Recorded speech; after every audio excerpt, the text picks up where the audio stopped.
Mommy Janelle, and for today's video, we will do the Pampers Long-Lasting Protection Test. So we will be using Pampers Diaper Pants and Brand X Diapers. So this test, nagawa na to ni Nico Bozico and Solen Yusuf for their daughter Tila. Am I pronouncing it right?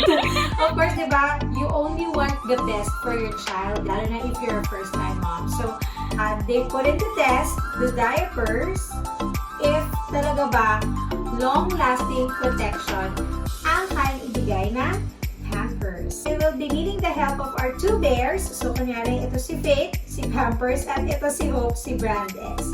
So, ito yung bam-bam nila kunyari. So, our first test, we will do the instant front and back protection. So, iti-test natin kung kaya bang i-protect ang ating baby's bam-bam pag nababad sa basang or naihianan na diaper. So, let's do it!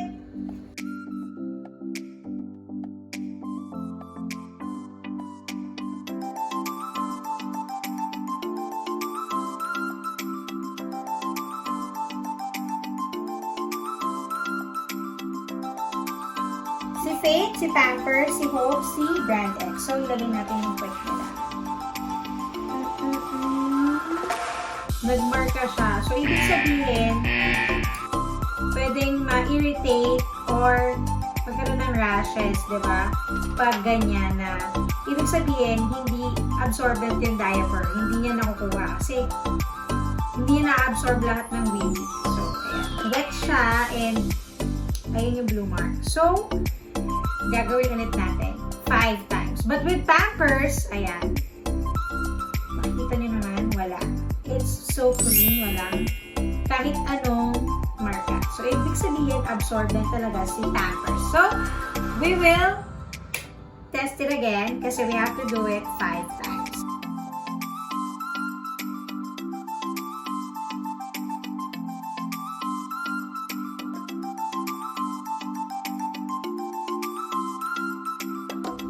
Naku, ayun na. Grabe. Second wee pa lang to ha, pero ganito na. Kita nyo naman. Nag-mark na agad sa bam-bam ni Baby Hopi. So, ouchie na to. Pag ganyan, it can cause rashes na talaga. And, let's try naman kay Baby Fake for Pampers. See? Wala pa din, diba? So, ibig sabihin, super duper absorbency si Pampers. Kita niyo naman, with Pampers, protected ang bam-bam or ang puwet ni baby from babad. Well, actually, ako din nung first time mama ko, naghahanap ako ng diaper ko, ano ba talagang best for my twins. Nagustuhan ko siya nung right after na umuwi na yung twins from NICU kasi di ba they are premature. So, Pampers na yung ginamit namin since day 1 na nandito na sila sa bahay. Now, for the second test, we will test naman the anti-leak guards of Pampers. So, ayan, diba? Check natin ito kung mag-leak ba sa side ang wee-wee ni baby. So, we'll be needing again water. So, we put it to test first, Brand X diaper.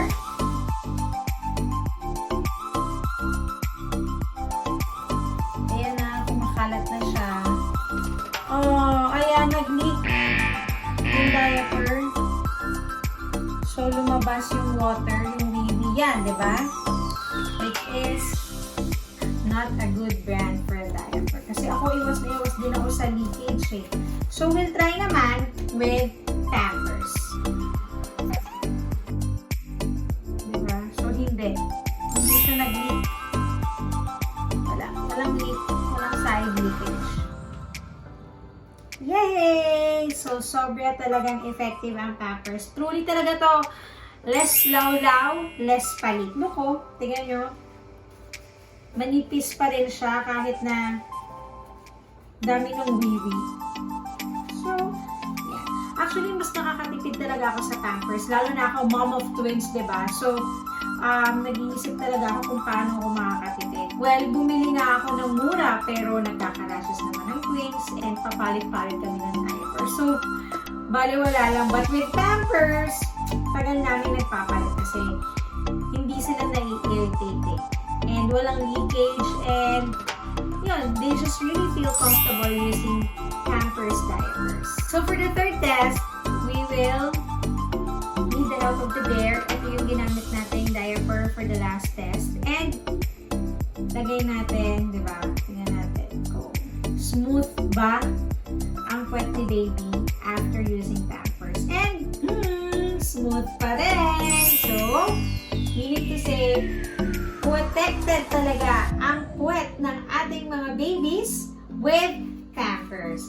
Because you know what? Pampers has an anti-irritation layer that protects your babies from skin irritants. And it's the only recommended of the Skin Health Alliance. Truly less lawlaw, less palit, and less babad talaga siya. Twin Mom approved diaper. Thank you so much again, mommies, for watching. Hope you enjoyed this video. Don't forget to like this video and subscribe to our YouTube channel, Mommy Jonah and Her Twins. And please don't forget to follow us in Instagram and in our Facebook page. So see you again on our